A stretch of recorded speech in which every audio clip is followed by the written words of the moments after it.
FTS. FTS go. Props go. ABI. ABI's go. 10, 9, 8, 7, 6, 5, 4, 3, 2, 1.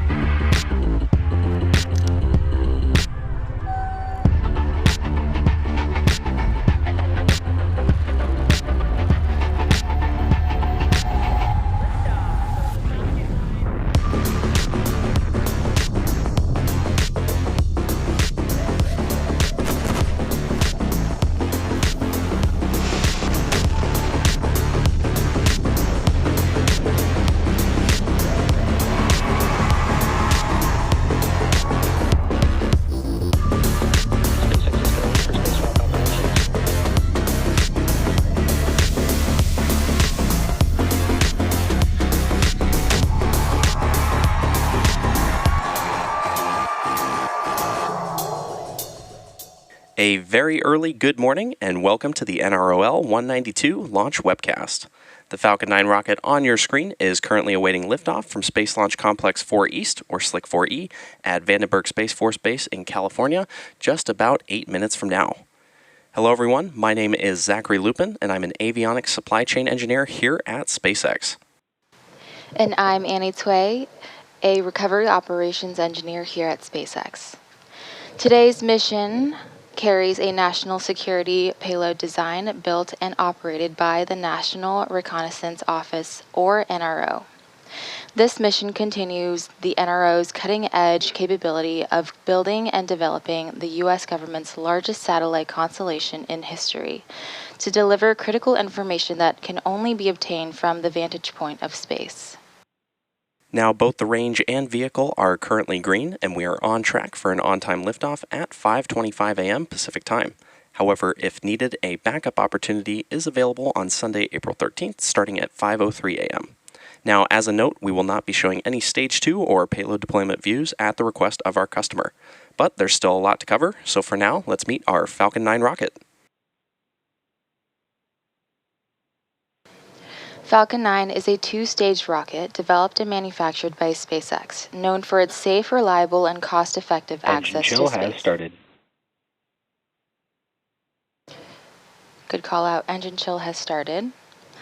It is also the first orbital class rocket capable of reflight. In fact, this will be the 24th flight of the first stage booster supporting this mission. Together, the Falcon 9 and Falcon Heavy have completed 468 launches overall. Today, the booster will be attempting to land on our drone ship, Of Course I Still Love You, which is currently stationed out in the Pacific Ocean. Now, recovering Falcon 9 boosters for reuse helps to drastically reduce launch costs, helps increase launch frequency, and enables a wide array of new government, commercial, and scientific opportunities in space. Stage 1, RP1 load is complete. Good call out there. Lowering the cost of access to space is helping take humanity's next steps into the solar system, whether that be LEO, GEO, interplanetary, or even deep space. When the costs are lower, government and commercial customers can launch more missions, which helps accelerate development. This also helps commercial satellite and private research customers afford to launch more projects to space, which helps stimulate innovation here on Earth. Missions like SpaceX's transporter and bandwagon rideshare programs help make access to space even more affordable by sharing the cost of a single launch across many customers. Reusability is the key innovation that is making space more accessible for the industry as a whole. Now back to the mission for today. Both the weather and the vehicle continue to look good for today's launch, just about 5.5 minutes from now. Now, coming up shortly, the Transporter Erector, or TE, will retract away from the Falcon 9 rocket. The TE is the large truss structure you see there next to the vehicle. First, we'll see the clamp arms open around the Falcon 9 second stage, and then the strongback will recline away from the Falcon 9 rocket. Falcon 9 tanks are pressing for strongback retract. Good call out there.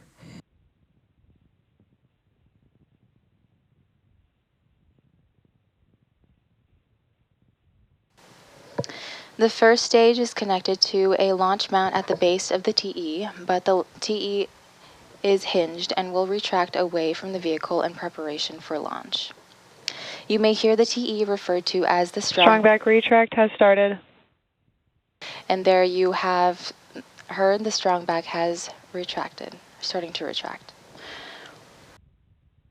The strong back from the launch does a lot of heavy lifting in the lead up to launch.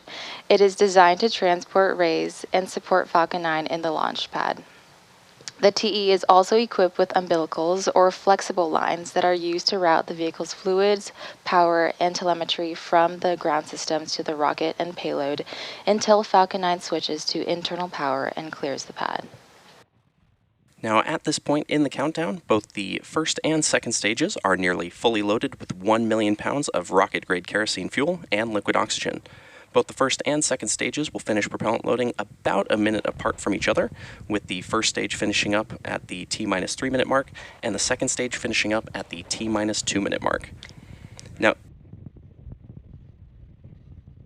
as you may have noticed, there are white clouds forming around the vehicle. Those clouds are comprised of the chilled gas above the LOX tank that gets vented overboard to maintain pressure in the tank as needed.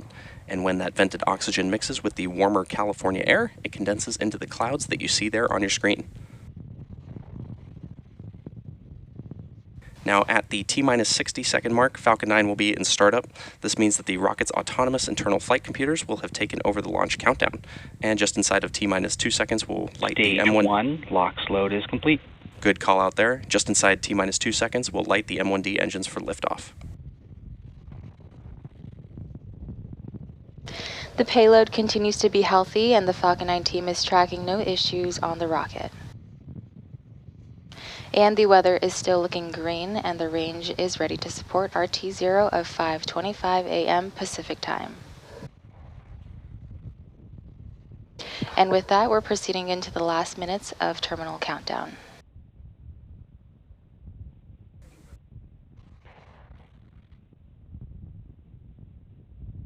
Now, the next major milestone coming up will be second stage LOX loading completion on our Falcon 9 rocket. And once we hear that call out, Falcon 9 will be fully loaded with 1 million pounds of fuel and oxidizer. We should be hearing that call out shortly on the nets.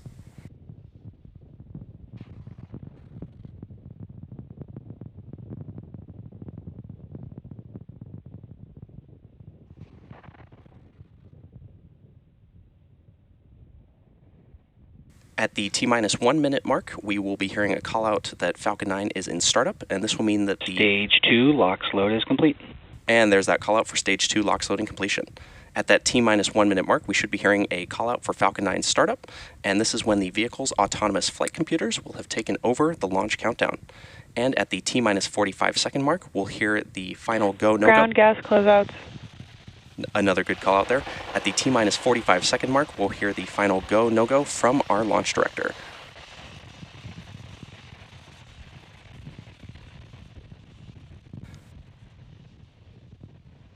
In just about 10 seconds from now, we should be hearing that call out that Falcon 9 will be in startup.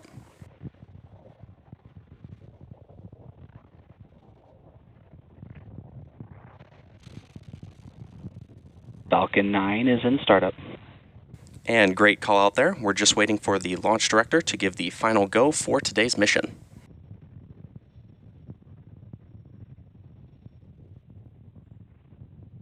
LD is go for launch. At T-minus 40 seconds, all systems are go for the launch of our Falcon 9. So let's sit back and listen in to the final countdown.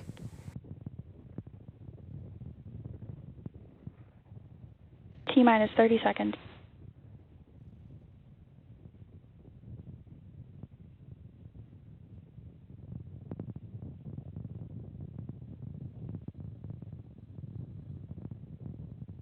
T-minus 15 seconds.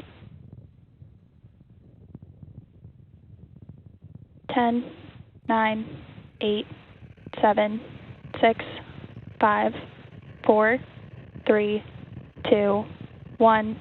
Ignition. Liftoff of the Falcon 9. Go SpaceX, go NROL-192.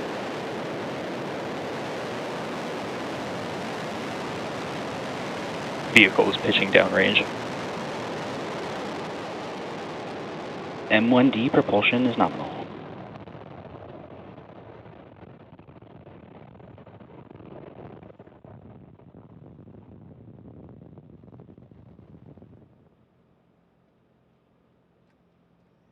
At T plus 30 seconds and counting, Falcon 9 has successfully lifted off from Slick 4E at Vandenberg Space Force Base in California.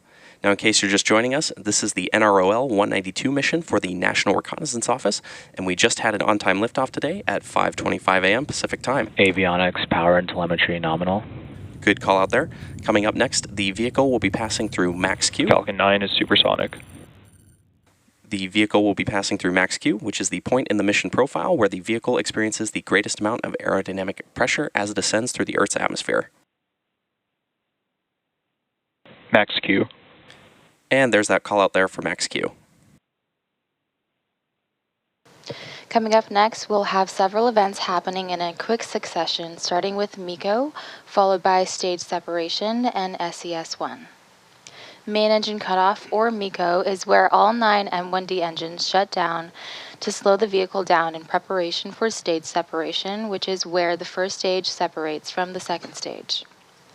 Following this, the MVAC engine on the second stage will light, which is called out as second stage start 1, or SES-1. Now this engine burn lasting... Stage 2 engine chill. Good call out there. This engine burn, which will last several minutes, will propel the second stage and the payload to orbit. And in addition to these major events, the fairing halves will separate about 30 seconds after SES-1. So keep an eye out for all of these events coming up in about 20 seconds from now.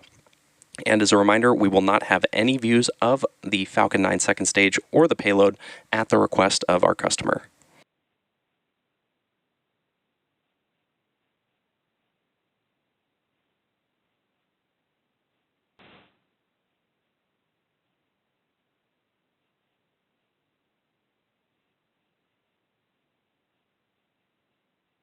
MECO.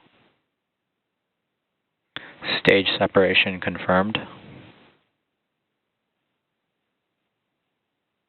Stage 2 startup. And a good series of back-to-back callouts there, which began with MECO, stage separation, and SES-1. Coming up shortly, we should hear a callout for fairing separation, but as a reminder, we will not be showing it on screen. Both payload and fairing have supporting... Fairing separation confirmed. Good call out. Both payload and fairing half supporting today's missions are also flight proven, with one half flying for its 12th time and the other flying for its second time. And we'll be attempting to retrieve these fairing halves again today once they fall back to Earth with our recovery vessel, Go Beyond. We're currently at T plus 3 minutes and 20 seconds into today's mission. Now the next major milestone coming up in about 2.5 minutes from now will be the entry burn of the Falcon 9 booster as it continues on its journey towards our drone ship, Of Course I Still Love You, which is currently stationed in the Pacific Ocean. Now to start the entry burn, we will relight 3 of the M1D engines on the booster, which is similar to pumping the brakes to slow down the vehicle as it passes back into the Earth's atmosphere. We need to slow down the vehicle to reduce reentry forces, which then helps us recover and reuse the first stage.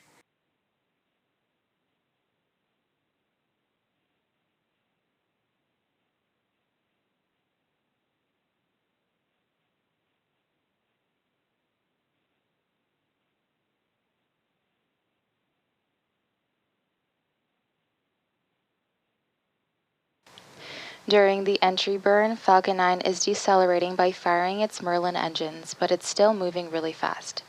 This causes the vehicle to fly through Merlin's exhaust gases, also known as the rocket's plume, which deposits a layer of soot on the vehicle's surface.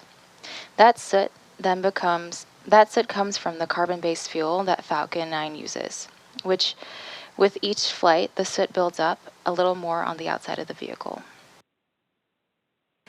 Reusability is key to lowering the cost of spaceflight, which enables more investments in critical space infrastructure.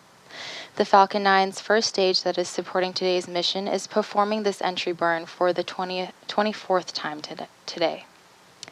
The payloads fairings supporting today's missions were also flight proven. Again, first one flying for its 12th time and the other for its second. Now we should be hearing that call out for the Falcon 9 first stage entry burn in just under a minute from now.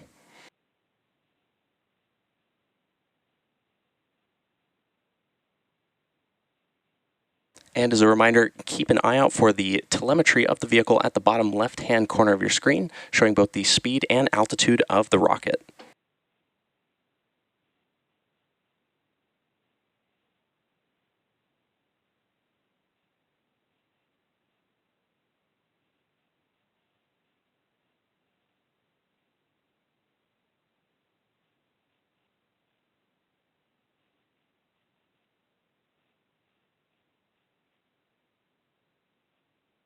We should be hearing that call out for the Falcon 9 first stage entry burn in just a few moments from now.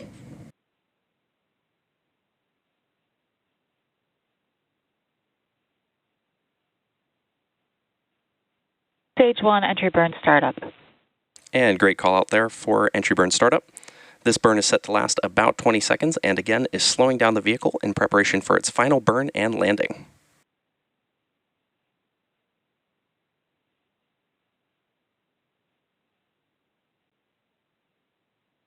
Entry burn shutdown. Another good call out there for entry burn shutdown. Coming up next will be the first stage landing burn, which will start about a minute from now. The Merlin engines on the Falcon 9 first stage are optimized for sea level, and these achieve 190,000 pounds of thrust each during ascent and descent. At Stage 1 FTS has saved. Good call out there. At liftoff, Falcon 9's first stage has thrust greater than 5 747 airplanes at full power. Now, the 10th engine on our rocket stack, the MVAC engine, located on the second stage, possesses a much wider nozzle and is optimized to 220,500 pounds of thrust in vacuum.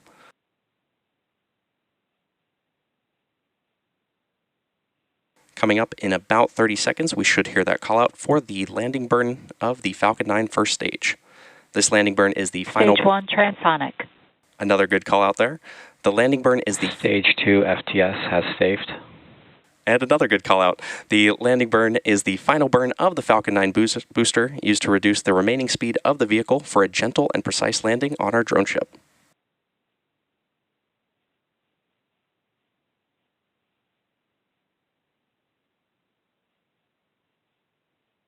Stage 2 is in terminal guidance. Stage 1 landing burn. Good call out for landing burn start. We are now waiting for Falcon 9 to land on our drone ship Of Course I Still Love You, which is stationed in the Pacific Ocean. Landing leg deployed.